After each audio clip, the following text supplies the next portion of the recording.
Bonsoir à tous et bienvenue dans Audition publique sur LCP, la chaîne parlementaire LCP. Quelle histoire, disait François Mitterrand en ayant gagné la présidentielle en 1981. Eh bien, quelle histoire, quel tremblement de terre peut-on dire aussi après ces élections législatives de juin 2022. Un séisme électoral qui sanctionne Emmanuel Macron. À quoi ressemble donc l'hémicycle du Palais Bourbon ce soir, quelques heures après le vote des Français? Eh bien, une force centrale macroniste, 246 députés, mais qui est très loin de la majorité absolue. Le bloc NUP, avec un peu moins de 150 députés. Un bataillon conséquent, très conséquent, c'est la surprise évidemment de ces législatives, des députés RN, 89, et puis les LR désormais, troisième groupe d'opposition. Ils ont baissé de plusieurs marches. Nous sommes à l'Assemblée nationale, donc bien placés pour dire que c'est inédit, cette situation. Ça ressemble plus à la 4e République, au rapport de force législatif après une présidentielle. La France est-elle gouvernable? Si Emmanuel Macron a une solution, on ne la connaît pas encore, il ne s'est pas exprimé. L'opposition, elle, tente de s'organiser pour s'opposer ou pour bloquer. Bonsoir Adrien Quatennens. Bonsoir. Merci d'être avec nous. Vous êtes coordinateur de la France Insoumise. Félicitations, vous êtes réélu député dans votre circonscription du Nord. LFI, votre parti, à propos, si je puis dire, compte combien de députés d'après vous? Parce que LCP a fait les comptes, elle est bien placée aussi, notre chaîne, pour faire les comptes, et on a dénombré 76. C'est autour de 80. Il faut encore stabiliser, vous savez, ceux qui sont classés divers gauche ou les ultramarins. Tout ça va se stabiliser dans les prochaines heures, les prochains jours. Mais c'est autour de 80, en effet. D'accord, on verra. Et de toute façon, on fera les comptes quand les groupes seront constitués. Et justement, c'est l'événement du jour, Adrien Quatennens. Jean-Luc Mélenchon a demandé, tout à l'heure, en début d'après-midi, devant les micros, devant son QG, il a demandé à ce que la NUP reste unie et constitue un seul groupe à l'Assemblée. Ça veut dire quoi ? C'est une proposition que Jean-Luc Mélenchon formule à nos partenaires de la nouvelle Union populaire écologique et sociale. D'abord, je veux insister sur le fait que ce que nous avons fait avec la nouvelle Union populaire écologique et sociale, on va dire la NUP pour aller plus vite, ça n'est pas simplement un accord électoral.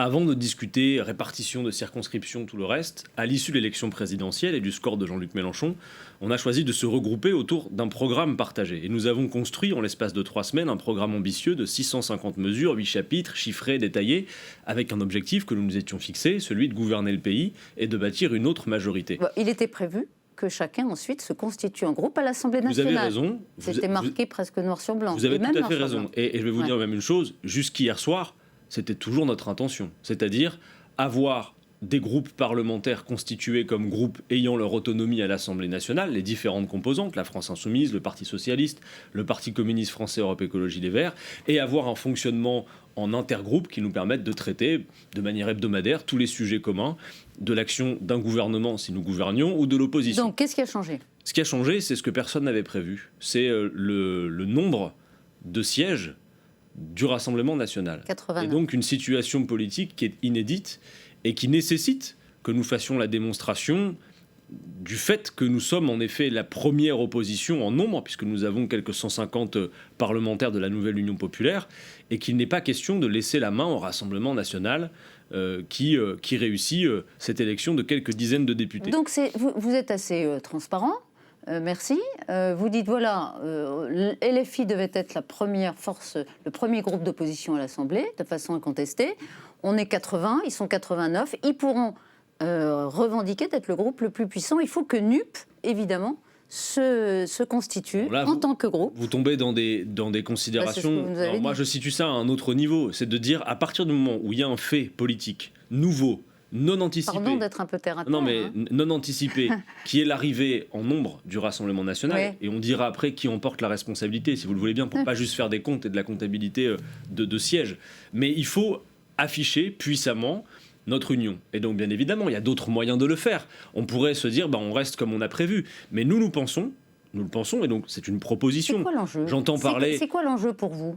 Écoutez, quel enjeu il y a ? Par exemple, je vois que Emmanuel Macron non seulement après la déroute électorale qu'il a pris et le fait que depuis 5 ans, il a mis en scène le Rassemblement national, il a favorisé le Rassemblement national pour obtenir son mais duel. Ça, c'est autre chose. Je vous demande, dans le fonctionnement de l'Assemblée nationale, quel est l'enjeu ? Dans le fonctionnement, l'enjeu, c'est que depuis ce matin, vous avez des responsables de la Macronie, je pense à l'une des premières d'entre elles, Madame Olivia Grégoire, porte-parole du gouvernement, qui vient expliquer sur les plateaux de télé que, eh bien, oui, normalement, la commission des finances, par exemple, à l'Assemblée, revient à l'opposition et que donc il est normal qu'elle revienne au Rassemblement national. Mais pourquoi au Rassemblement national, s'il vous plaît ? Parce que la première force d'opposition dans cette Assemblée, telle que constituée sous nos yeux, c'est bien la nouvelle Union populaire écologique et sociale, qui n'est pas un coup de com'. Nous ne sommes pas réunis pour faire un tract. Nous avons créé les conditions de pouvoir gouverner ensemble. Donc l'idée, c'est bien que nous soyons cette première force à l'Assemblée. Alors, par exemple, ça, c'est intéressant, vous dites... Et donc, attendez, parce que sur la commission des finances, c'est un peu technique et compliqué, bien que les auditeurs de la chaîne parlementaire connaissent. Mais pourquoi il revient de droit à la nouvelle Union populaire écologique et sociale, selon la tradition, le poste de la présidence de la commission des finances ? Pourquoi ? Traditionnellement, les commissaires aux finances votent entre eux au sein de la commission pour élire leur président. Et traditionnellement, ce poste revient à l'opposition, raison pour laquelle, normalement, la majorité ne participe pas à ce vote. Si le RN a plus de députés que vous, non, c'est là vous, LFI, vous gagneriez, Madame Martichoux. J'explique. Non, mais justement, pardon de vous dire que là, à l'instant, vous expliquez mal et que vous gagneriez peut-être à écouter mon raisonnement jusqu'au bout. Vous êtes dans la commission des finances. Merci pour la leçon. Non, mais c'est pas une leçon. J'essaie de vous expliquer. Je veux m'assurer que tout le monde comprenne, y compris vous. Dans la commission, dans la commission des finances, d'accord. Vous avez la proportion RN. Vous avez les différentes composantes de la nouvelle Union populaire. Vous convenez que au sein de cette commission, la nouvelle Union populaire sera plus nombreuse que le Rassemblement national. Sommes-nous d'accord ? D'accord avec ça ? Oui. Mais vous aviez dit, sauf que la NUP aura un candidat commun. Alors, la NUP aura un candidat commun à ce poste. C'est ce que je veux dire. Je crois qu'on a compris.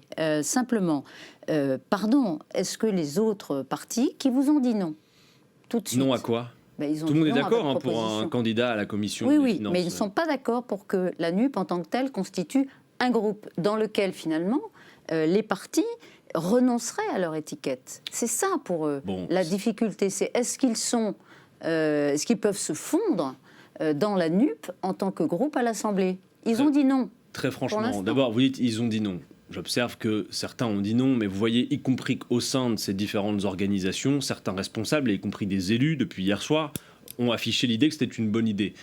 Moi, je veux rassurer tout le monde. Mais attendez, vous les aviez prévenus ou pas ? Je n'ai pas très bien compris. Moi. Mais c'est une proposition qu'on formule. Oui, mais hier soir, est-ce que vous les aviez prévenus avant que Jean-Luc Mélenchon ne la formule ? Jean-Luc Mélenchon, tout à l'heure, on a discuté avec nous. Arrivé au siège, il est...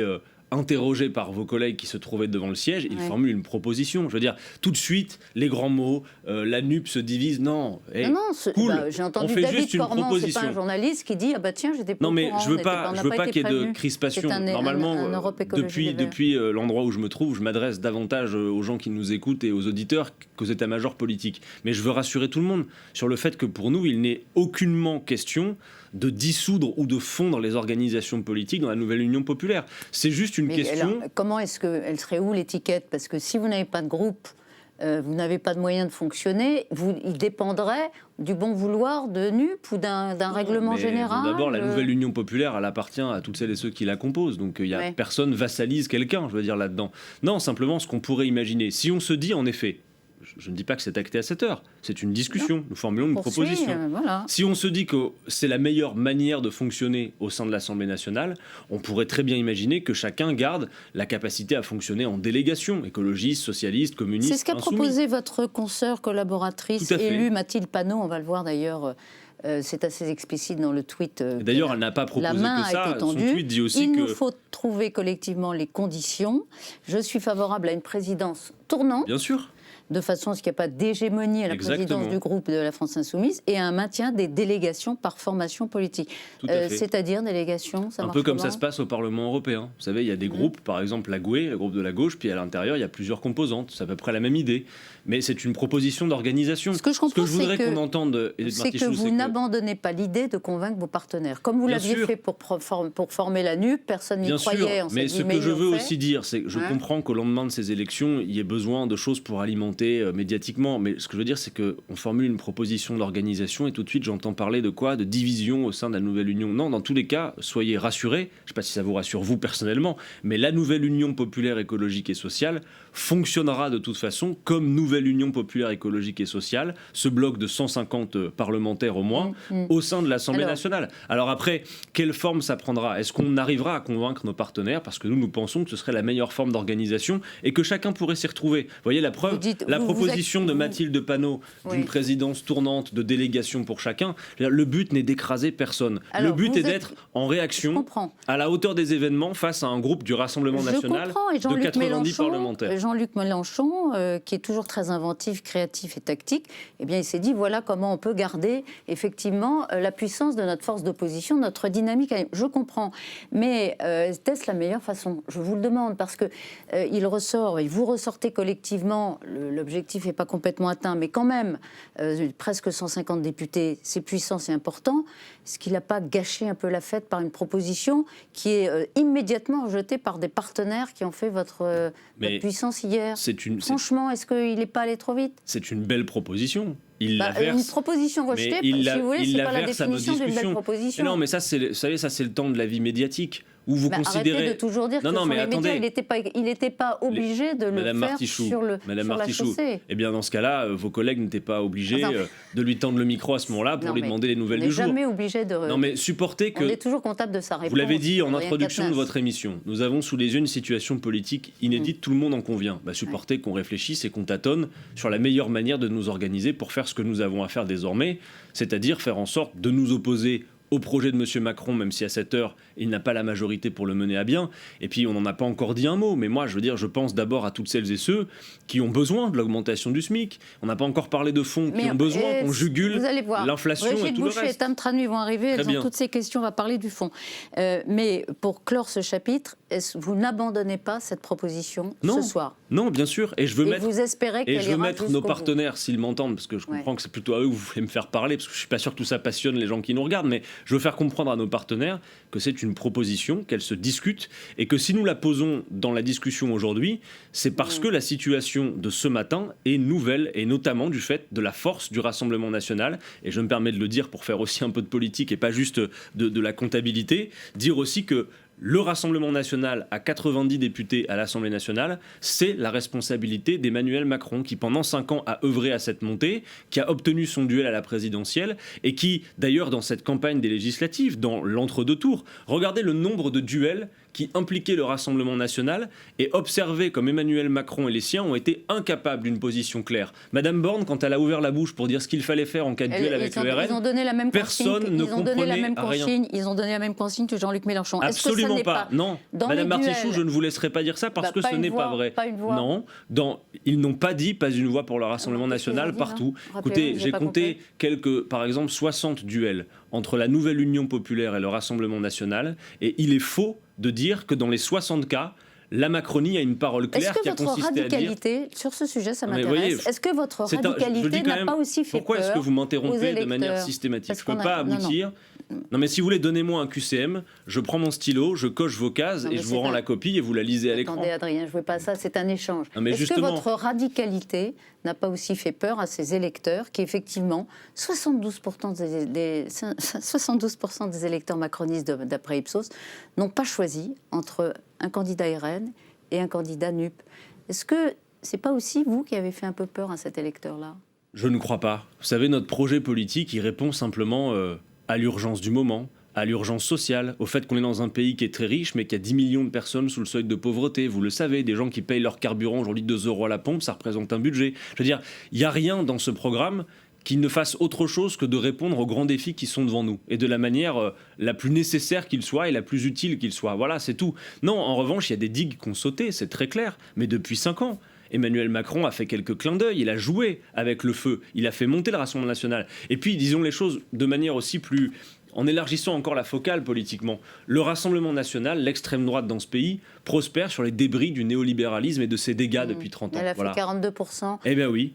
à la présidentielle, il n'est pas totalement absurde qu'elle ait 89 députés à l'Assemblée. Non, bien sûr, personne ne l'avait anticipé, mais vous avez raison. Personne n'ignore, personne ne peut prétendre ignorer que depuis des années, le Rassemblement national prospère et qu'il prospère d'autant plus sur les débris et la déroute du néolibéralisme qui sème partout la misère sociale. Et vous me donnez l'occasion de m'adresser une nouvelle fois à celles et ceux qui, même jusque hier, sont allés faire le choix du Rassemblement national. Je leur dis, si vous votez pour le Rassemblement national en pensant que Madame Le Pen et ses amis vont s'occuper de vous sur la question du pouvoir d'achat, ce n'est pas vrai. Regardez son programme. Madame Le Pen ne propose pas le blocage des prix. Elle ne propose pas l'augmentation des salaires. Vous êtes bien placé ici à la chaîne parlementaire pour savoir que, par exemple, dans le débat sur les retraites, dans le quinquennat précédent, Madame Le Pen était absente. On va en parler, vous allez voir. C'est une opposition de pacotille, voilà, il faut le dire.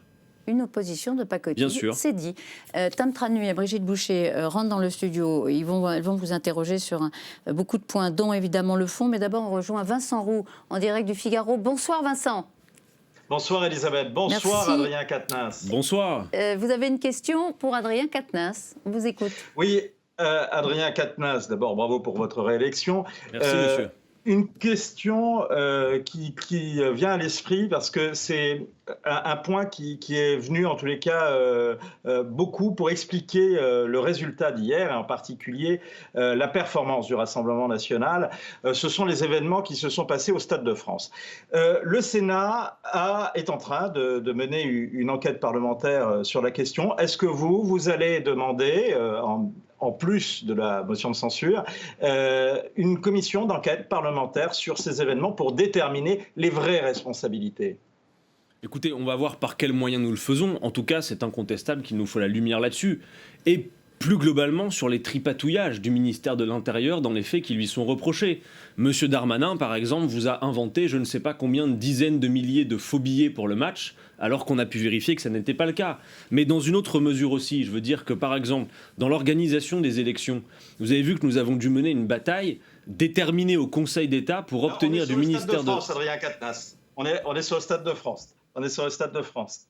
Vous êtes sur le Stade de France, mais moi je suis sur le ministère de l'Intérieur, d'accord? Et donc le Stade de France... Mais c'est pas ma question. Je vous ai répondu, oui, sur le Stade de France. Vous voulez qu'on fasse une émission sur le Stade de France? Oui, ce qui s'est passé est intolérable. Non, oui, la responsabilité incombe à ce pouvoir et au fait que depuis longtemps, le couple Darmanin-Lallemand, s'agissant du préfet, n'est plus capable d'organiser quelque événement que ce soit sans que ce soit le désordre. Voilà, Emmanuel Macron, qui prétend incarner l'ordre, à tout point de vue et supporter que sur une question précise, le Stade de France je puisse avoir un diagnostic politique élargi. À tout point de vue, Emmanuel Macron incarne le désordre dans ce pays. Regardez par exemple la situation à l'hôpital public. Mais je sais qu'on peut parler que du Stade de France. Mais par exemple, la question est précise. Est-ce que vous demandez une ouverture? Je crois, Vincent, c'était votre question. Ouverture d'une commission d'enquête. Oui, on demande une commission d'enquête pour faire toute la lumière sur ce qui s'est passé et spécialement sur les mensonges du ministère de l'Intérieur. Donc ce sera peut-être une de vos premières initiatives lorsque vous serez installé à l'Assemblée. Tam Tranui et Brigitte Boucher sont en face de vous. Mesdames, c'est à vous. Bonsoir Adrien Quatennens. Bonsoir. Alors, est-il confirmé que vous allez déposer une motion de censure le 5 juillet prochain? Le 5 juillet, c'est le jour du discours de politique générale. Nous allons en discuter au sein de la nouvelle Union populaire écologique et sociale. Je sais qu'à moins de 24 heures, vous voulez toutes les réponses, mais voyez, on ne s'est même pas encore rencontrés. Dans vos rangs chez LFI, on a entendu certains qui ont dit oui, on va déposer une motion de censure. Et c'est vrai que par exemple, Olivier Faure, socialiste, a dit, une idée. En tout cas, ça sera sans les socialistes. Il va falloir qu'on se réunisse et qu'on en discute. Je vais même vous dire, vu la composition de l'Assemblée nationale, il n'est même pas sûr qu'il y ait besoin d'une motion de censure pour empêcher le gouvernement.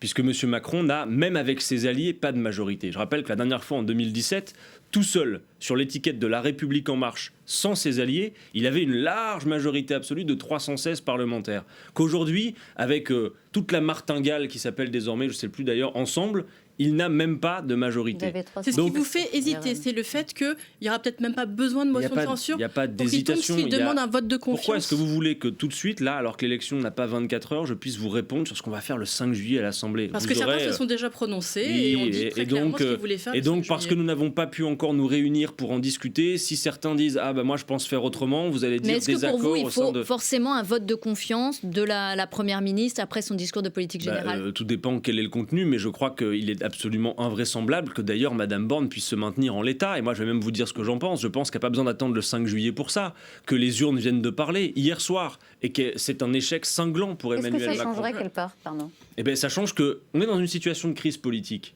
Donc, à un moment donné, nous, par exemple, je le dis, nous restons disponibles pour gouverner le pays. Parce qu'il va bien falloir trouver... Il a quand même la majorité. Il a quand même une majorité restreinte. Il a quand même une majorité. Qu'est-ce que ça changerait s'il prenait quelqu'un d'autre qui était... S'il a une majorité, tout va bien, pas de problème. On va pouvoir gouverner. On change Elisabeth Borne pour qui ? Mais écoutez, pour qui ? Nous avons une situation de blocage politique. Et vraisemblablement, cela pourrait durer. Si Emmanuel Macron n'est pas en état de gouverner, c'est à lui aussi d'en tirer des conclusions. Et nous, je le dis... Vous avez perdu ces élections. D'accord, donc tout va bien. Non, mais il a une majorité relative. Michel Rocard a gouverné avec une majorité relative. Alors donc il n'y a pas de problème, il va pouvoir gouverner et nous on va pouvoir s'opposer normalement. Mais c'est pas ce que vous racontez depuis 24 heures. Vous dites que ça va être ingouvernable, que ça va être bloqué. Donc moi, comme responsable politique, je vous dis, nous avons fait une campagne pour gouverner le pays. Vous voulez me faire dire qu'on l'a perdu, je le reconnais, nous ne sommes pas majoritaires. Nous avions suffisamment de second tour, et d'ailleurs nous étions la seule force politique capable de ça.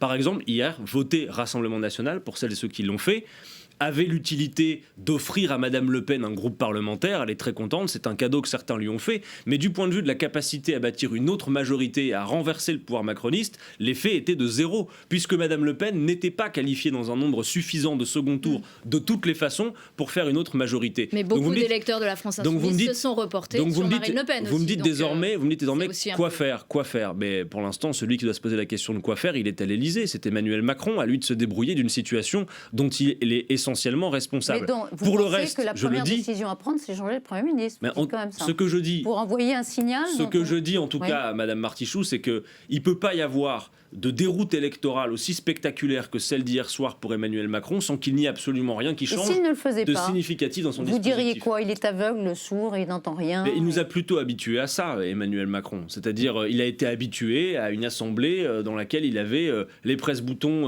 de La République En Marche, où tout allait bien, où finalement c'était l'imprimante de l'Élysée. Ça ne sera plus pareil. Et donc, soit il est capable de composer pour appliquer son programme, auquel cas nous devrons nous y opposer. Mais si c'est impossible, et moi je le redis, même si ces élections n'ont pas été gagnées pour nous, eh bien nous sommes disposés et le moment venu nous gouvernerons ce pays. Moi je vais vous dire une chose, le diagnostic que je pose sur la situation, c'est que la révolution citoyenne que nous avons théorisée avec Jean-Luc Mélenchon, elle est enclenchée depuis longtemps, depuis plusieurs années. Oui, mais c'est pas ce que les électeurs ont dit dans les urnes. Vous me laissez pas terminer. Je dis pas qu'elle est réglée. Écoutez-moi. Je vous dis que ce processus de révolution citoyenne, il est engagé.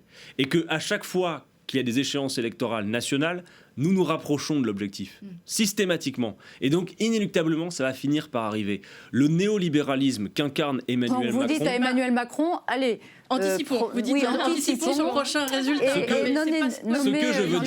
que je veux dire, c'est faire remarquer que je comprends, vous analysez la vie politique au travers des jeux d'alliance, des rapports de force au sein de l'Assemblée nationale. Toute la journée, arrêtez de nous instrumentaliser. Je ne vous instrumentalise pas. Ce qui salirait les mains, ce que je vous dis, c'est que Madame Martichoux, quand je vous réponds nombre de députés, petite étiquette, désaccord entre nous, ça vous convient et ça correspond à votre réponse. Quand je vous dis que le processus de révolution citoyenne, et c'est moi terminé, est engagé et que c'est un processus qui va se poursuivre, ça a l'air de ne pas vous parler du tout parce qu'on dirait que Quatennens raconte des choses hors sol. Les Français ont compris que la gauche était arrivée en force à l'Assemblée de 64 avec députés en 2017 à 150. Mais néanmoins, elle se demande comment la gouverner et on vous demande à vous comment faire en sorte de la gouverner. Vous nous dites, je vous dis la chose suivante, on ne peut pas la gouverner, on ne peut pas la gouverner pour faire la retraite à 65 ans. On ne peut pas la gouverner. On ne peut pas la gouverner pour faire le travail contraint en contrepartie du RSA. On ne peut pas la gouverner pour faire 80 milliards d'économies comme M. Macron s'y est engagé auprès de la Commission européenne. Tout ça ne vous intéresse pas ? Si, justement, on en parle maintenant. Arrêtez. On parle de l'opposition que vous allez pratiquer. Et vous arrêtez de m'interrompre dans ce cas, Madame Martichoux. Non, on échange, j'ai dit. Alors arrêtez de m'interrompre. Moi, je ne vous interromps pas quand vous me posez des questions. Rien Quatennens, allez, on va continuer. Justement, quel genre d'opposition comptez-vous pratiquer pendant ce prochain quinquennat ? Est-ce que vous allez être dans l'obstruction ? Est-ce que l'idée, c'est de bloquer tous les textes qui émanent de la majorité ? Comment est-ce que vous allez travailler ? Nous n'avons jamais été et nous ne serons jamais dans une opposition principielle. ça n'est pas parce que c'est Emmanuel Macron qui le dit que c'est nécessairement mal, même si pour l'instant, tout ce qu'il raconte ne me paraît pas convenir à la situation politique, sociale, écologique, démocratique du pays. J'ai le souvenir que sur la réforme des retraites, vous aviez déposé 19 000 amendements, ce qui est en soi de l'obstruction ici. Et vous avez normalement davantage de souvenirs parlementaires que moi pour savoir qu'une obstruction avec le nombre d'amendements que vous citez, c'est une obstruction très petit bras.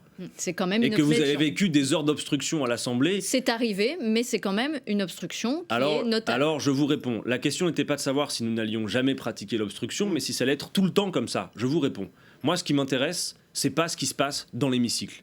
C'est le sort des gens à l'extérieur qui dépendent de ce qui est décidé à l'intérieur. Et donc, si ce qui est décidé à l'intérieur va dans le bon sens, si M. Macron, demain, frappé par la grâce, venait vous dire, écoutez, j'ai entendu les urnes, et même si je ne suis pas majoritaire, l'augmentation du SMIC à 1 500 € pour tous les gens qui en ont besoin, on va la faire. Quelle raison aurions-nous de nous y opposer ? Mais je ne vois pas que c'est ce qu'il propose. majoritaire dans le pays, puisque sinon vous auriez été élu. Quelles sont les idées donc majoritaires dans le pays, madame ? Vous n'arrivez pas à faire... qui est sortie non, des élections. La lecture politique du pays, depuis le 10 avril, même dans des institutions conçues, et c'est un problème, et c'est là qu'on a un problème institutionnel de crise politique, c'est que nous avons des institutions calibrées pour organiser la confrontation entre deux blocs, alors que ne vous en déplaise, désormais il n'y a plus de blocs dans le pays, mais 3. Et même au moins un 4e avec les abstentionnistes, qui à tout moment, et c'est notre tâche de les convaincre, peuvent décider de faire la bascule pour l'un de ces 3 blocs. Voilà, je pense qu'il faut véritablement entendre que le paysage politique post-10 avril n'est plus le paysage politique d'avant le 10 avril. Et que ce qui compte beaucoup, c'est le sort des gens. Voilà. Et aujourd'hui, nous sommes dans un pays où, après 5 ans d'Emmanuel Macron, 5 personnes, c'est-à-dire une de plus autour de cette table, 5 milliardaires, possèdent autant que 27 millions de Français. Alors, et que tout cela pose problème. On a parlé de la question de la réforme des retraites, puisque vous venez de l'aborder à l'instant. Est-ce qu'il y a des textes, par exemple la réforme des retraites, sur lesquels vous pourriez faire une alliance avec le Rassemblement national, puisque vous êtes d'accord là-dessus, vous refusez la retraite à 64 ou à 65 ans, et vous êtes plutôt sur la retraite à 60 ou 62 ans. Alors, le problème est dans la manière dont vous posez votre question. Pardon, c'est pas une mise en cause du tout. C'est juste quand vous dites alliance avec le Front National, on a l'impression qu'on se retrouverait dans une salle obscure pour dealer quelque chose. C'est pas ce que je dis. Je dis, est-ce que sur un texte comme les retraites, vous pouvez avoir un accord avec le Rassemblement national, car vous avez des convergences de fond. Je n'ai pas vu que Madame Le Pen propose la même chose que nous s'agissant des retraites, puisqu'elle a renoncé à la retraite, au droit à la retraite à 60 ans pour tous. Mais si le Rassemblement national, Pierre, Paul, Jacques, peu importe comment il s'appelle, est d'accord avec la retraite à 60 ans, que souhaitent 76% des Français dans un dernier sondage, eh bien nous le ferons. Vous serez surtout d'accord dans l'opposition et dans le rejet de la réforme. Donc ça pourrait être une alliance, un accord qui pourrait permettre de faire capoter une réforme. Est-ce que ça, vous pourriez le refaire sur d'autres textes, par exemple ? Mais peut-être, nous verrons, au cas par cas. Vous savez... Est-ce que vous identifiez des sujets d'accord ? Peut-être une chose qui peut vous aider à comprendre mon explication. Il y a un sondage IFOP paru la semaine dernière, parce que vous dites ces idées ne sont pas majoritaires. C'est la différence entre la réalité sociale du pays et ce que les Français pensent et ce qui sort des urnes dans des institutions qui sont calibrées pour, par exemple, le scrutin uninominal à 2 tours, etc. Sauf que là, on a quasiment la proportionnelle et qu'on a un scrutin majoritaire. D'accord, sauf que ça n'est pas complètement la proportionnelle, tout le monde l'aura compris. Mais si demain il y avait la proportionnelle, moi j'y suis prêt, il n'y a pas de problème. Oui, on aurait quasiment la même assemblée. Mais donc ce que je veux dire, c'est que la semaine dernière, peut-être ça ne vous intéresse pas non plus, vous me le direz, interrompez-moi si ça n'est pas passionnant. La semaine dernière, IFOP a publié un sondage qui montre que sur les points principaux du programme de la nouvelle Union populaire, c'est-à-dire la réforme des retraites à 60 ans, le SMIC à 1 500 €, le blocage des prix, le rétablissement de l'ISF, ces propositions sont extrêmement majoritaires et plébiscitées par les Français. Alors vous allez me dire, oui, mais Monsieur Catenins, dans nos sièges, là, vous n'êtes pas majoritaire. J'ai entendu. Vous expliquez que du coup, votre programme... Mais les gens ne se sont pas déplacés non plus pour voter pour. Nous sommes bien d'accord. Passons sur le fait qu'un sondage n'est pas une élection. Bien sûr. Et c'est là le principal défi. C'est-à-dire que c'est là non mais je crois que c'est intéressant ce qu'on se dit là. C'est-à-dire qu'elle est là l'équation. Comment on peut faire en sorte que là où un programme est de fait plébiscité par les Français, quand les sondeurs appellent les Français, Madame, Monsieur, vous êtes d'accord avec ça, ils disent oui entre 63 et 80%. Comment donc ils sont améliorer favorables à ces propositions. Maintenant, ce qu'il nous faut, c'est en effet convaincre notamment, je le dis, les abstentionnistes qui ont manqué. Quand vous avez 25 millions d'abstentionnistes, si ces gens-là allaient voter, et c'est à nous de les convaincre, je leur fais pas la leçon, mais je crois que nous serions largement majoritaires. J'ai noté qu'il nous a manqué. Vous savez, pour avoir la majorité relative hier, pour avoir la majorité relative hier, on a fait les calculs, il a manqué 16 504 voix à la nouvelle Union populaire, dans 57 circonscriptions. Et on aurait eu la majorité relative. Mais là, si vous voulez, vous avez raison, il vous a manqué des voix et vous n'avez pas plus sans doute convaincu que d'autres. Donc ça reste un chantier énorme, mais on va parler de la façon d'améliorer la vie quotidienne des Français. Oui, parce que c'est ce que vous voulez. Et il y a notamment le texte sur le pouvoir d'achat qui va arriver tout début juillet. Plus de pouvoir d'achat pour les Français. Vous ne pouvez pas ne pas le voter, ce texte. C'est incroyable. Vous l'avez vu, vous, le texte ? Oui, on le connaît très largement. Ah, vous connaissez ? Dégel du point d'indice, triplement de la prime Macron, revalorisation des retraites, il y a incontestablement là-dedans des choses avec lesquelles nous pourrions être d'accord. Mais il va falloir voir si, une fois le package complet réuni, eh bien, ça fait le poids par rapport à la situation du pays. Je vous prends un exemple. Vous dites, est-ce que vous êtes contre le petit chèque que donne Emmanuel Macron ? Dans l'absolu, ce petit chèque, il va même si c'est insuffisant, de ceux qui le reçoivent. Il va forcément améliorer la situation. Vous le votez ? Non, pourquoi ? Parce que nous prenons l'idée que ça n'est pas au Trésor public, à l'État, d'assurer la rente privée pour des petits chèques qui sont en plus insuffisants, et les Français qui nous écoutent le savent. Quand nous proposons le blocage des prix, que faisons-nous ?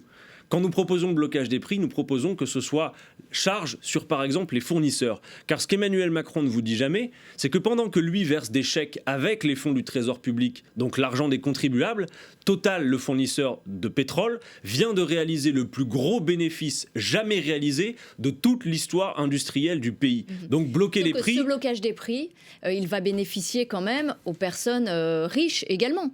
En fait, il va bénéficier à tout le monde. Pourquoi vous ne ciblez pas plus les personnes modestes, puisque c'est plutôt vous, ces personnes-là, que vous voulez aider en particulier ? Mais nous avons des dispositions dans le programme qui sont vers les personnes les plus modestes. Quand nous proposons... mais là, vous dites le blocage des prix, ça ne va pas plus les aider que les personnes riches. Vous allez aider les 5 personnes auxquelles vous faisiez référence tout à l'heure et qui gagnent des milliards. Mais vous savez, nous avons dans le programme des dispositions qui ne font pas le tri, en effet, entre les gens. Je prends un autre exemple. Vous savez que nous proposons les premiers mètres cubes d'eau gratuits, parce que l'eau est nécessaire à tout le monde, que vous soyez riche ou pauvre. Et nous proposons qu'il soit gratuit pour tout le monde, par exemple. Voilà. Il y a des dispositions de ce type dans le programme. Par contre, il y a aussi des mesures fiscales, par exemple la réforme fiscale à 14 tranches d'impôts, qui font que celles et ceux qui gagnent moins de 4 000 € vont payer moins, mais que par contre, les très riches, ceux que M. Macron a beaucoup servi pendant 5 ans, vont payer davantage. Voilà. Il y a des propositions qui sont en effet redistributives, et on a d'autres qui sont universelles parce que ce sont des principes. Et donc l'inflation, elle touche tout le monde. Le texte pouvoir d'achat, au final, la question que vous posez, Brigitte. Le texte pouvoir d'achat, d'abord, supporter que nous le lisions, 2, que nous nous fassions idée de chacune des propositions, qu'au cas par cas nous voyons si nous sommes d'accord avec. J'ai dit qu'on ne ferait pas d'opposition principielle. Si le compte y est, on verra. Si le compte n'y est pas, on votera. Sauf que les Français retiendront que vous n'avez pas voulu voter ce chèque, même s'il est modeste. De la même manière, les aider sur le pouvoir d'achat. De la même manière que sur certaines lois qui sont passées plus récemment, comme par exemple le Ségur et les lois sur la santé. Nous avons voté contre, et M. Véran de dire « Ah, vous n'avez pas accepté la petite miette », alors qu'à côté, il y a la montagne qui n'est pas réalisée. Et c'est tout à fait entendu par les soignants. Si vous votez pas. Non, mais sauf que là, c'est pas du tout le même rôle. Vous étiez 17, là, vous allez être très nombreux, et ça peut faire complètement capoter un texte. C'est pas la même responsabilité. Nous verrons. En toute hypothèse, ce qui nous intéresse, c'est l'intérêt général et le sort des gens qui se trouvent à l'extérieur de l'Assemblée et qui ont besoin de ces changements. Ce qui va dans le bon sens pour améliorer la vie des gens, on n'a pas de raison de s'y opposer s'ils sont au rendez-vous. Vous n'avez pas de raison de le bloquer, vous le dites ce soir. Mais ça dépend. Vous ne voulez pas bloquer un texte, même si vous estimez que ça n'est pas suffisant.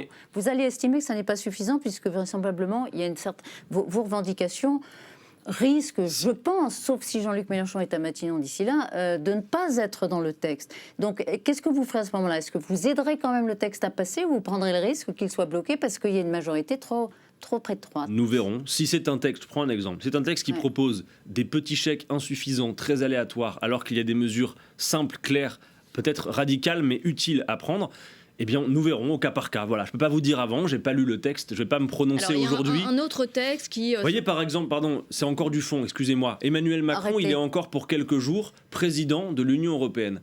À quoi aura servi cette présidence ? Monsieur Macron aurait pu, sur l'essence par exemple, proposer aux partenaires européens de bloquer les prix ensemble. Parce qu'aucun fournisseur n'aurait été capable de refuser un marché de 450 millions de personnes. Il ne l'a pas fait. Pourquoi ? En attendant, les gens payent leur... Il y avait un petit sujet sur l'Ukraine, je crois. Ouais, mais et pendant ce temps, c'est pas un petit sujet, les gens qui payent 2 € le litre d'essence à la pompe et qui doivent débourser, qui est magnifique, que vous avez l'air d'adorer et que vous voteriez d'ailleurs. Non, particulièrement, non. Arrêtez ces procès d'intention, Adrien Quatennens. Mais vous en faites bien la promotion, en tout cas. Non, c'est un texte qui existe. Pardon, on s'oppose. Il n'y en a pas d'autres. Je ne l'ai pas vu encore. Il n'y en a pas d'autres. Alors, il y a un autre texte sur la planification écologique. Alors ça, c'est vraiment votre sujet. C'est quelque chose que Jean-Luc Mélenchon Donc vous allez le voter, voilà votre question.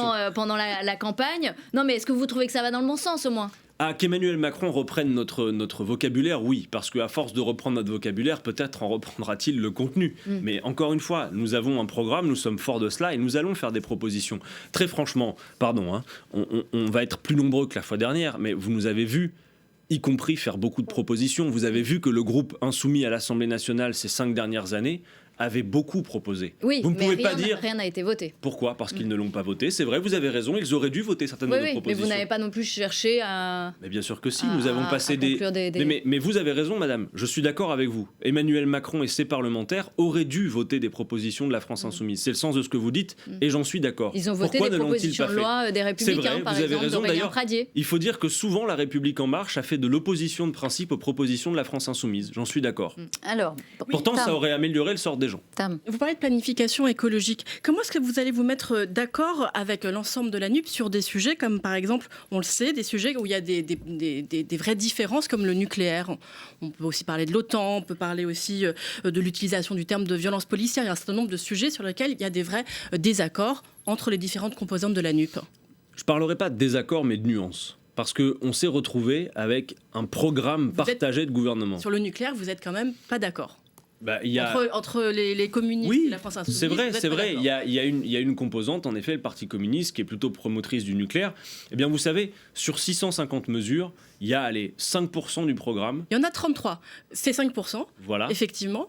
Mais comment vous faites dans ces 5% sur ces 33%? J'étais en train de vous répondre. Allez-y. Donc, il y en a en effet 5%. Et donc, dans ces cas-là, eh bien, c'est la sagesse parlementaire qui tranchera. Je crois d'ailleurs que la situation qu'on a sous les yeux, c'est aussi un moment de reparlementarisation de notre vie politique. En effet, c'est sûr, et c'est pourquoi, à mon avis, ici à la chaîne parlementaire, vous n'allez pas vous ennuyer, pas que vous l'ayez déjà fait dans le quinquennat précédent, mais là, c'est clair que l'Assemblée va jouer un tout autre rôle que le rôle qu'elle a joué les 5 dernières années. Et donc, sur ces sujets, dire la liberté de vote, évidemment, bien sûr, mais d'ailleurs, ça, c'est dans notre accord, elle est convenue, cette liberté de vote. Et puis, bon, supporter que normalement, le débat parlementaire doit servir à se convaincre aussi, à échanger des arguments. Si nous arrivons à l'avance, comme vous nous le demandez, avant que le débat ait lieu, avec des positions déjà acquises, on pourrait faire l'économie des débats à l'Assemblée nationale dans ce cas. Autant qu'on cherche à essayer de se convaincre par l'échange d'arguments, ça me paraît intéressant. C'est ça la reparlementarisation de la vie politique aussi. Du coup, à quoi sert dans ce contexte l'éventualité d'un intergroupe? Puisqu'en gros, il y aura les mesures sur lesquelles vous êtes déjà d'accord, et puis les mesures sur lesquelles vous n'êtes pas d'accord, il y a la liberté de vote. Donc l'intergroupe, qu'est-ce qui coordonne? L'intergroupe, dans ce cas-là, il peut servir à essayer de tenter d'harmoniser nos positions sur les points. C'est une instance de discussion, extrêmement... C'est discussion ou c'est pour faire des vraies positions de groupe? Eh bien, par la discussion, il se pourrait très bien qu'on arrive à se convaincre les uns les autres. Voyez-vous, y compris sur le nucléaire, par exemple, il y a des arguments à échanger. Vous voyez, j'en cite qu'un seul, pour vous citer un exemple. Sur le nucléaire, parce qu'on pourrait être long sur le nucléaire. Mais juste, par exemple, souvent, il nous est opposé l'idée que l'énergie nucléaire a l'avantage, contrairement à certaines sources renouvelables, de ne pas être intermittente. C'est un argument qui est souvent posé par les promoteurs du nucléaire. Vous n'aura pas échappé qu'avec le réchauffement climatique et les espèces de canicules qu'on a, si l'énergie nucléaire devient intermittente, parce que les cours d'eau s'assèchent et parce qu'on n'a plus l'eau nécessaire pour refroidir parfois certains réacteurs qui sont à l'arrêt. Bon, ça c'est de l'échange d'arguments, on va l'avoir. Mais le plus important, parce que là, vous insistez beaucoup sur ces 5% de nuances, le plus important, c'est que nous sommes la seule force politique... Je vais pas vous poser des questions sur les points sur lesquels vous êtes d'accord. Qui a été capable de faire un programme partagé. Pardon, mais au sein du groupe composite ensemble de la majorité, il y a des points de désaccord bien plus importants. J'ai entendu Édouard Philippe dire qu'il était pour la retraite à 67 ans, Monsieur Macron 65. J'ai entendu par exemple le MoDem être en promotion de la proportionnelle, mais le groupe macroniste le refusait précédemment. Bref, voyez bien que dans cette majorité, tout le monde n'est pas d'accord. Nous au moins on a un avantage, c'est que tout est transparent. Il y a un programme de 650 mesures sur lesquelles nous sommes d'accord, et il y a quelques points sur lesquels la discussion doit se poursuivre, et puis c'est l'honneur de l'Assemblée, je crois. Alors, il y a 3 ministres qui ont été battus hier, Adrien Quatennens, qui oblige à un remaniement selon la règle d'usage en vigueur. Est-ce que vous pensez que ce remaniement, il doit être un petit peu plus large ? Incontestablement, je crois qu'au-delà du fait, parce que si c'est remaniement pour remplacer celles et ceux qui ont été battus, c'est pas suffisant. Moi, je crois qu'il faut un remaniement plus large. En tout cas, je crois clairement que ce dispositif gouvernemental ne peut pas tenir. Alors, à quoi il ressemblerait ce remaniement plus large ? Ça veut dire quoi ? Intégrer, par exemple, des LFI ? Vous seriez d'accord ? Je sais pas, ça dépend pour mener quelle politique. En fait, le plus difficile pour l'instant, c'est qu'Emmanuel Macron lui-même n'a pas l'air de bien savoir quelle politique il veut mener. Vous le savez, vous ? Parce que nous avons un programme complet, vous pouvez le discuter, nous dire vous n'êtes pas d'accord sur ça, vous discutez. Vous connaissez le programme d'Emmanuel Macron ? Je veux dire, à part le petit feuillet présidentiel, vous lui demandez où il y a toutes sortes de tautologies. Écoutez, je crois en tout cas clairement que Emmanuel Macron, qui était droit dans ses bottes, clairement, hier soir, on lui a retiré ses bottes, quoi. Alors, justement, j'ai une information à vous donner. Alors, Emmanuel Macron, ça vient de tomber, ce qu'on a dit, comme on dit, ça tombe sur l'AFP.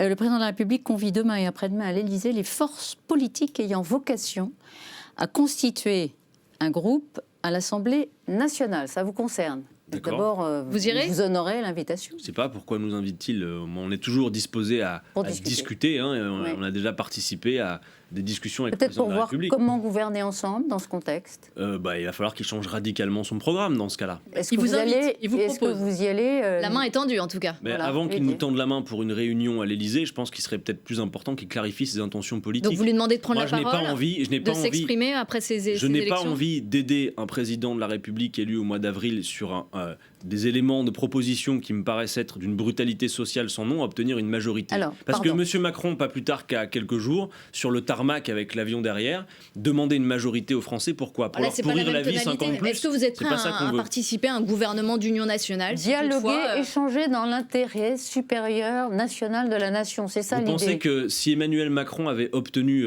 une majorité relative plus importante ou une majorité absolue hier, il aurait convié à une discussion autour des projets du pays. Oui, est-ce que vous êtes prêt à participer à un gouvernement d'union nationale si toutefois c'est l'objet ? Non, pas pour appliquer la politique d'Emmanuel Macron telle qu'il l'a définie à cette heure. Mais pour se mettre d'accord sur un autre projet commun. Je sais pas. Est-ce que c'est possible ? Si Emmanuel Macron a envie de reprendre à son compte le programme de la nouvelle Union populaire écologique et sociale, ça a le mérite de se discuter. S'il fait un pas vers vous, est-ce que vous êtes prêt aussi à faire un pas vers lui ? Madame, pardon, mais vous me demandez ça aujourd'hui sur la base d'informations. Ce qu'on appelle un urgent de l'AFP. Voilà, mais sur quelle base convoque-t-il ? Pour discuter de quoi ? Qu'a-t-il l'intention de changer ? Qu'a-t-il déclaré ? Ça n'a rien d'extravagant que le président de la République parle avec les acteurs politiques. C'est même moi qui vous l'ai dit. C'est même moi qui vous l'ai dit. Et donc la question. Nous n'allons pas faire. Il faut sauver le soldat Macron. Donc vous boycotterez cela ou vous allez d'abord en parler avec Jean-Luc Mélenchon ? D'abord en parler, pas qu'avec Jean-Luc Mélenchon, avec nos partenaires de la nouvelle Union populaire écologique et sociale. Qui vous représenterait d'ailleurs à l'Élysée dans ce cas-là ? Je ne sais pas. Nous allons le discuter. Vous me prenez là au dépourvu. Si je dis quelque chose qui est mon avis personnel, et que dans une heure, l'un de nous dit quelque chose de différent, vous allez faire les gros titres sur les désaccords indépassables au sein de la nouvelle Union populaire. Vous en avez gros sur la patate en ce qui nous concerne. Vous nous diabolisez à chaque occasion. Non, je vous diabolise pas. Si. Non, Madame Martichoux, je vous diabolise pas. Je vous dis simplement que tout à l'heure, Jean-Luc Mélenchon fait une proposition, et puis que tout de suite, c'est les désaccords. Non, il n'y a pas de désaccord. Non, mais c'est Valérie Rabault qui tweet immédiatement pour dire « je ne veux pas participer à un groupe commun ». Elle en a tout le droit. Elle l'a fait toute seule. Quel est le problème ? Quel est le problème ? Juste reprendre les commentaires de vos alliés. Bien sûr. Le résumé, c'est que nous discutons sur la manière la plus efficace de s'organiser, comme Emmanuel Macron, visiblement. Votre première réaction à cette information, cette invitation à l'Élysée, c'est plutôt la méfiance. Je ne vois pas quel est l'intérêt d'une telle invitation au lendemain de ce scrutin. Personnellement, plutôt non. Il y a le CNR, le Conseil national de la refondation, qui devait se tenir là juste après ces élections législatives. C'est visiblement un petit peu reporté. Mais vous, sur le principe, est-ce que vous y participerez ou pas ? Il y a eu le grand débat national après les Gilets jaunes. Il y a eu comment ça s'appelait déjà, la Convention citoyenne pour le climat, où M. Macron a dit je reprends tout, il n'y aura que 3 jokers, puis au final c'est que des jokers et il reprend les propositions les moins structurantes. Il y en a marre, quoi. Voilà, il y en a marre. Donc, Emmanuel Macron doit entendre qu'il n'y a pas de majorité sociale dans le pays pour appliquer la politique qu'il souhaite appliquer. Donc à voir s'il est prêt à en changer radicalement. Mais je ne le vois pas pour l'instant faire ce genre de signe. Vous n'avez pas un moral de vainqueur, on dirait, hein ? Ah bon, vous trouvez ? Oui, vous êtes... Mais écoutez, pardon, mais nous n'avons pas gagné les élections hier, Martichoux. Nous sommes déçus du résultat. Dans la déception, il y a des succès. Nous sommes contents de passer de 64 parlementaires à un groupe qui va entrer en force à l'Assemblée et qui est la première force d'opposition dans cet hémicycle. Mais j'aurais préféré, en effet, venir ce soir sur votre plateau pour vous annoncer ce que nous allions faire dans un gouvernement, et pas pour nous-mêmes, pas pour la gloire personnelle de rentrer dans je ne sais quel ministère, pour tous les gens qui attendent des changements, qui à cette heure ne les auront pas. Bah oui, et pas que moi d'ailleurs, et pas que nous. Bon, c'est bien, parce qu'entre hier soir et cet après-midi, c'est vrai qu'il y a eu un changement de ton. Merci beaucoup Brigitte, merci beaucoup Tam. Merci et à permettez... Admettez que je vous pose une question personnelle, Henri Quatennens. Vous êtes élu depuis 5 ans, vous êtes donc pas un néo-député comme d'autres, très nombreux qui vont vous rejoindre. Quelle responsabilité vous souhaiteriez avoir, vous, à l'Assemblée, pour faire profiter votre expérience des autres? Incontestablement, on va devoir, les parlementaires sortants, encadrer ceux et ceux qui vont nous rejoindre, bien sûr. Et vous allez voir dès demain arriver à l'Assemblée, je vous le dis, des gens que, à mon avis, vous allez très vite avoir envie d'inviter. Des personnages comme Rachel Keke, qui était femme de ménage à l'Ibis Batignolles et qui a mené cette lutte. Et il y en a plein, des cadres du mouvement insoumis que vous allez voir arriver. C'est quel type de responsabilité précise? On va travailler à une organisation la plus efficace, on va voir. Et y compris, on va voir en fonction des rapports de force, quels sont les différents postes qui peuvent nous être attribués. On va voir. Tout ça est, pour moi, très franchement, assez secondaire. Mais vous avez plutôt envie de prendre des responsabilités, soit dans le groupe, soit dans le fonctionnement même de l'Assemblée. Il y a beaucoup. Eh bien, pourquoi pas? Il vaudrait mieux qu'on ait envie, parce qu'il va y avoir du travail. De commission, il va y avoir du travail à accomplir. Mais voyez, par exemple, ça, bon, évidemment, ça a son importance. Mais le plus s'intéresse à vous. Bien sûr. Et le plus important pour moi à cette heure, par exemple, la proposition qu'a formulée Jean-Luc Mélenchon d'un groupe commun me paraît encore plus enthousiasmante que de savoir si tel ou tel autre va être, je sais pas, vice-président de l'Assemblée ou questeur ou quoi que ce soit. C'est l'affichage politique pour celles et ceux qui nous font confiance. Yves Tréhard s'est assis en face de vous, directeur adjoint de la rédaction du Figaro. Il vous a écouté et il va exercer son droit de suite. Avec beaucoup d'attention et je vous ai trouvé plus constructif que d'avoir la volonté de renverser ce gouvernement ou ce pouvoir. J'ai l'impression, quand j'écoute les uns et les autres, tous les groupes qui sont des opposants au président de la République et à sa majorité, que personne ne veut ajouter du chaos au chaos. Est-ce que je me trompe ou pas? Mais ça dépend ce que vous voulez dire par là, Yves Tréhard. Pour moi, je l'ai dit tout à l'heure, j'ai eu l'occasion de le dire en répondant à une question, le chaos, il est dans le pouvoir actuel, je pense. Ça se vérifie, et y compris à la sortie de ce scrutin. Nous ne sommes pas là pour accompagner Emmanuel Macron ou pour l'aider à mener à bien ses projets, qui sont de mauvais projets, voilà, qui ne sont pas à la hauteur, je l'ai dit, des situations d'urgence qu'on a dans notre pays.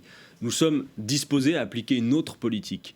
J'ai envie de vous dire, quels que soient les moyens institutionnels de le faire. Voilà. Et donc, nous devons nous porter à la hauteur de ces responsabilités. Et puis, y compris, se dire que peut-être la situation que nous avons sous les yeux peut être aussi extrêmement précaire. Qui peut dire aujourd'hui, au vu de la situation que nous avons à l'Assemblée nationale, que tout cela va durer 5 ans? Personne ne le peut. Donc, on est dans un moment de tâtonnement général et il faut se tenir prêt à toutes les hypothèses. Mais toujours en respectant le mandat qui nous a été confié. Et le mandat qui nous a été confié, pour ce qui nous concerne, c'est pas d'aider Emmanuel Macron à mener à bien son projet, c'est de s'opposer à lui. Et en démocratie, tout le monde sait que le rôle d'opposition, il a son importance et il est nécessaire. Est-ce que vous estimez que là, nous traversons une crise politique, dans la mesure où il n'y a pas de majorité qui se dégage suffisamment forte pour faire passer des textes? C'est incontestable. Une crise politique ou une crise de régime et une crise institutionnelle, je le crois. Je pense que ces institutions, et ça fait longtemps que nous le disons, reconnaissez-le. Donc ça met de l'eau à votre moulin quand vous dites depuis très longtemps que on doit passer à une 6e République. Évidemment. Et vous me permettez de redire ce que j'ai dit tout à l'heure, c'est que je crois que le processus de révolution citoyenne, il est enclenché depuis peut-être 5 ou 10 ans, et qu'il est inéluctable, que le néolibéralisme qui a eu cours pendant 30 ans, 40 ans est en voie de décrépitude, que d'ailleurs l'extrême droite est en embuscade et M. Macron s'en sert, je l'ai expliqué, et qu'il va y avoir une issue à tout ça. Vous savez, Jean-Luc Mélenchon a souvent dit, rappelez-vous-en, depuis 10-15 ans, il a toujours dit à la fin, ça se terminera entre l'extrême droite et nous. Je le crois véritablement. Et oui, nous vivons un moment de crise politique, du fait notamment que nos institutions, je l'ai dit, prévoient une confrontation entre deux blocs, alors que désormais le pays n'est plus structuré politiquement de cette manière. Ce qui est assez étonnant, c'est que là, on est avec un mode de scrutin qui est un mode de scrutin majoritaire, mais si on avait été dans un mode de scrutin proportionnel, cette opposition entre votre gauche et la droite de Madame Le Pen, elle serait encore supérieure. Et vous domineriez complètement peut-être le paysage politique. Peut-être, et peut-être dans ce cas-là... Donc ça veut dire que ça ne serait pas plus souhaitable d'une certaine façon, puisque ça donnerait la part belle à l'extrême droite. Ça dépend. Tout à l'heure, je vous ai dit qu'à 16 000 voix près, on avait une majorité relative qui nous aurait sans doute permis de faire des choses. Voilà, c'est clair. Non, je pense que la situation me paraît assez inextricable. Et c'est la raison pour laquelle je crois que c'est notre responsabilité de dire aussi que nous devons, en toute hypothèse, à chaque étape, nous tenir prêts à exercer les responsabilités. Nous y étions préparés.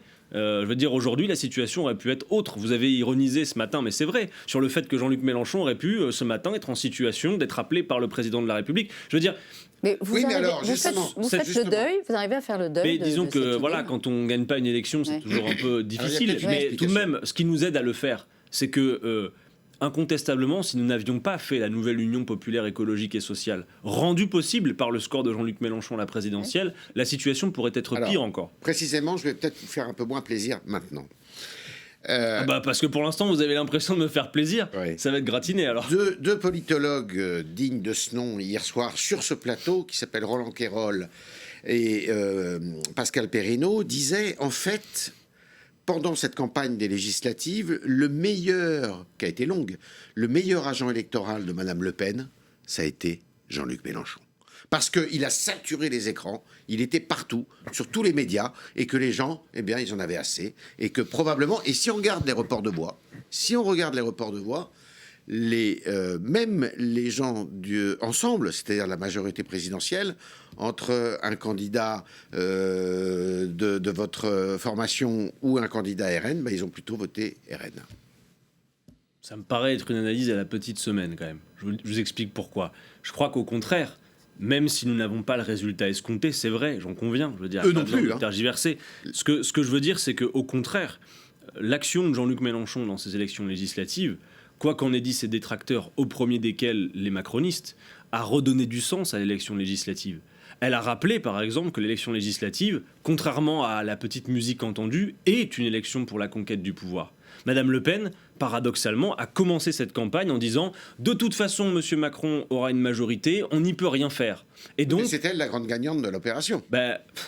En nombre elle a fait une campagne. Pourquoi ? Parce qu'elle réalise 90 députés. Nous, 151. On pourrait dire que c'est c'est non les grands gagnants. Comparez ce que comparable. Elle n'a pas d'alliés. Elle a 89 députés.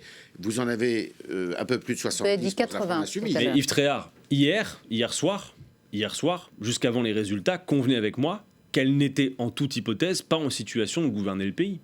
Vous êtes d'accord avec ça ? Non, mais c'est important. Parce que hier soir, avant le résultat, si. Nous étions qualifiés, non mais que ce soit bien clair. C'est le résultat. Non mais bien sûr, mais je veux dire le résultat, mais c'est aussi la manière dont on se donne le moyen de faire. Madame Le Pen, depuis le début, à aucun moment ne s'est donné le moyen d'être en situation, elle, de gouverner le pays. Puisque de toute façon, elle a dit on ne peut rien faire, Monsieur Macron aura sa majorité, et elle a appelé ses électeurs à voter pourquoi ? Pour avoir un groupe à l'Assemblée. Ce que je veux dire, c'est que dimanche dernier, dès lors que nous étions qualifiés dans 406 circonscriptions, l'idée selon laquelle Mélenchon, Premier ministre, n'était qu'un slogan ou un mensonge, a été écrasée par les faits. Il faut 289 députés pour faire une majorité. Nous étions qualifiés dans 406 circonscriptions. Madame Le Pen, elle, était qualifiée dans moins de 289 circonscriptions. En réalité, elle a plus de députés que vous. Non, pardon, 150, c'est plus que 90. Parce que vous faites la coalition. Mais ça compte, non ? Mais attendez, non, Yves Tréhard, quand vous analysez Monsieur Emmanuel Macron et ses petits copains, c'est pareil. Vous prenez tout ça dans un ensemble alors que c'est très composite et qu'y compris dans ce cadre-là, il y a beaucoup de désaccords, je l'ai dit. Vous avez 1000 fois raison. Prenons de la hauteur et regardons un peu les chiffres. On s'aperçoit finalement que ce qu'on dit depuis quelque temps dans ce pays penche vraiment à droite. Parce que effectivement, hier, c'est le Rassemblement national qui tire bien son épingle du jeu. Dans les reports de voix, on regarde un peu ce qui se passe et on voit que c'est le Rassemblement national qui, à chaque fois, gagne quand même des voix. Il y a les Républicains qui tiennent encore à peu près la route, même s'ils perdent la moitié de leurs députés, enfin, pas loin. Et vous avez la majorité présidentielle qui est certes composite, mais qui penche aussi pas mal à droite, avec entre M. Bayrou et M. Philippe.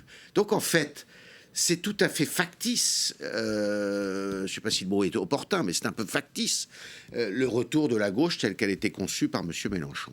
Non, pardon. 64 parlementaires en 2017, multipliés par je ne sais pas combien pour atterrir au résultat d'aujourd'hui, vous pouvez pas dire que c'est factice. Par contre, sur votre diagnostic, moi j'aurais même été un peu plus loin. Vous auriez carrément pu dire que le pays penchait vers l'extrême droite. Ça ne veut pas dire qu'il est aux mains de l'extrême droite, mais qu'incontestablement l'extrême droite progresse dans notre pays et que c'est un problème et que M. Macron n'y fait rien et que pire, il a même contribué à la faire monter. Et ça, c'est important. Et donc, comment on mène le combat contre le Rassemblement national ? Certainement pas en prenant simplement des positions de principe de tribune au soir de second tour pour dire je sais pas quoi exactement. Non, c'est véritablement en allant convaincre les gens. Moi, je ne connais pas... Vous évoquez l'allocution présidentielle au soir du second tour. C'est-à-dire que je ne suis pas certain que simplement avoir une opposition de principe, dire ce sont d'affreux fascistes, surtout pas. Je ne suis pas sûr que ce soit suffisant. Ça, c'est fini, ce vocabulaire. Non, écoutez... Parce qu'il y avait les fachos, moi, je sais pas trop fâchés. Si, bien sûr. Ce que nous disons par là, c'est qu'en fait, il y a des gens qui votent Rassemblement National qui ne partagent pas la vision de fracturation, le côté identitaire, voire la vision ethniciste de l'extrême droite, qui expriment une colère. Mais ce que nous avons à dire, nous, et ce que nous devons porter clairement, et c'est un travail de fourmi que de le faire. Et nous ne sommes pas très aidés pour le faire, j'en conviens. Mais moi, j'observe, y compris jusque dans ma circonscription, par exemple, des endroits où le Rassemblement National était fort et où notre action le fait reculer. Parce qu'il s'agit d'aller convaincre, parfois porte après porte, des gens qui se disent « je suis en colère » parce qu'ils ont des raisons de l'être sur la situation sociale, sur leur pouvoir d'achat, et qui pensent, pour une manière qui nous échappe, que Mme Le Pen y répond. Alors que concrètement, quand vous regardez les programmes, le programme de Mme Le Pen ne représentera pas un mieux pour toutes ces personnes. Et donc, il faut aller expliquer que le problème, c'est par exemple la finance et les hyper-profits davantage que l'immigré ou le voisin qui n'a pas la bonne couleur de peau ou la bonne religion. Et ça, remarquez que plus personne ne le fait. Emmanuel Macron ne fait pas non plus l'apologie du programme du Rassemblement National. Pardon, Madame Martichoux, mais quand dans l'Express, vous aviez un Emmanuel Macron qui, entre deux lignes, vous réhabilitez de quelques mots Pétain ou Maurras. Quand vous avez un ministre de l'Intérieur... C'est en valeurs actuelles, je crois. Quand vous avez un ministre... c'est pire. Quand vous avez un ministre de l'Intérieur sur le plateau du service public qui vient dire à Madame Le Pen qu'elle est trop molle,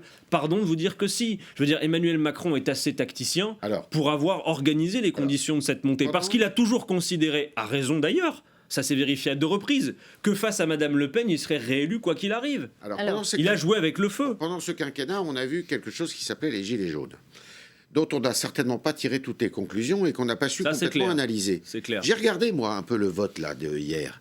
Où est-ce que le Front National, le Rassemblement National, progresse ?